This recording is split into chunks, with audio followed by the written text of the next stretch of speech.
National news centre की शुरुआत कर रहा हूं देश के 10 करोड़ मरीजों के लिए एक बेहद बुरी खबर से। और मैंने आपको आगाह किया था, हमारी टीम ने आपको आगाह किया था, 26 सितंबर को हमने बताया था कि दाम फिर से बढ़ने वाले हैं। कैंसर, डायबिटीज, हार्ट पेशेंट्स जो हैं उनकी दवाइयों के दाम बेतहाशा बढ़ गए हैं और ये सब कुछ हुआ है नरेंद्र मोदी की अमेरिका यात्रा की वजह से। प्रधानमंत्री की अमेरिका यात्रा से पहले नेशनल न्यूज सेंटर ने आपको बताया था कि मोदी की अमेरिका यात्रा से ठीक पहले जरूरी दवाओं की लिस्ट में जो 108 दवाओं के नाम हटाए गए हैं वो मुश्किल बढ़ाएंगे। और यह फैसला इसलिए किया गया ताकि अमेरिका के उद्योगपतियों को संदेश दिया जा सके कि भारत उनके मुनाफे का पूरा ख्याल रखता है।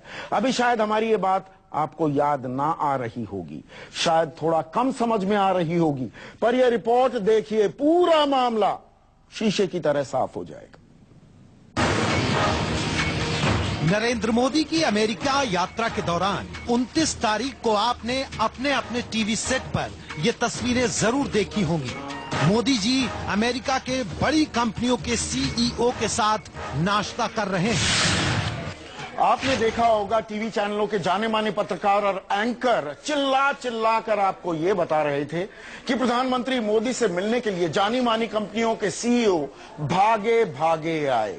मोदी जी देश के लिए व्यापार जुटा रहे थे, लेकिन किसी ने आपको ये नहीं बताया कि ये नाश्ता दरअसल हिंदुस्तानियों पर, आप पर, मुझ पर कितना भारी पड़ने वाला है। नरेंद्र मोदी के साथ नाश्ते की टेबल में बैठे इन बड़े सीईओ में से 3 की तारीफ हम आपको बताते हैं। केनेथ सी फ्रेजर, अमेरिका की दवा कंपनी मर्क एंड कंपनी के मुख्य कार्यकारी अधिकारी। John C Staley, chairman Hospira pharmaceuticals and medical device.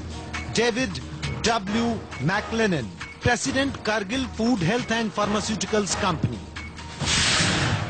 आप कहेंगे अरे भाई कौन सा गुनाह हो गया, देश के प्रधानमंत्री मोदी देश के लिए दिन रात एक कर रहे हैं और आपको चैन नहीं। अब थोड़ा धीरज रखिए और इस नाश्ते की टेबल पर जो सीईओज बैठे हैं उनकी कंपनियां कौन सी दवाई बनाती हैं उस पर गौर कीजिए। और गौर कीजिए इस बात पर कि यात्रा से पहले इन दवाइयों के दाम क्या थे और यात्रा के बाद अब दाम क्या हो गए हैं। लेकिन उससे पहले इसी खबर का एक और पहलू देखिए।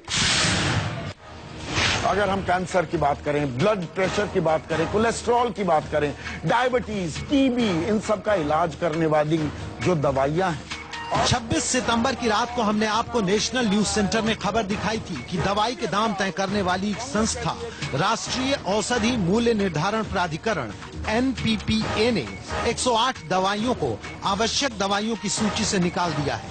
नतीजा, बेहद घातक बीमारियों की बेहद जरूरी दवाइयां महंगी हो जाएंगी।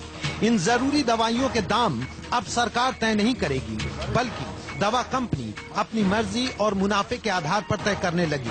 अब इस असर को समझने के लिए देखिए ये ग्राफिक्स।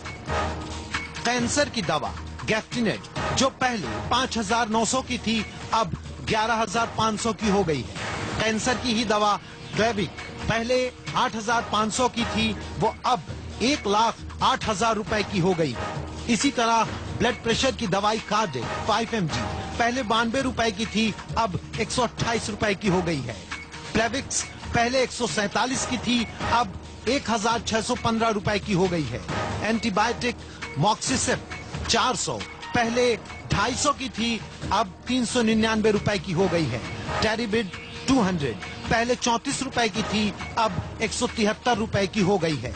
कोलेस्ट्रॉल के इलाज में इस्तेमाल होने वाली दवाई एस्ट्रोबॉस पहले 62 रुपए की थी, अब 97 रुपए की हो गई है। अब आपको समझाते हैं कि मोदी की अमेरिका यात्रा से पहले और यात्रा के बाद दवाइयों की कीमत में अंतर और दवा कंपनियों के सीईओ के साथ उनके नाश्ते का रिश्ता क्या है। केनेथ सी फ्रेजर की मर्क एंड कंपनी कैंसर की दवाई बनाती है और ये भारत में आर्बिटक्स नाम से कैंसर की दवाई बेचती है।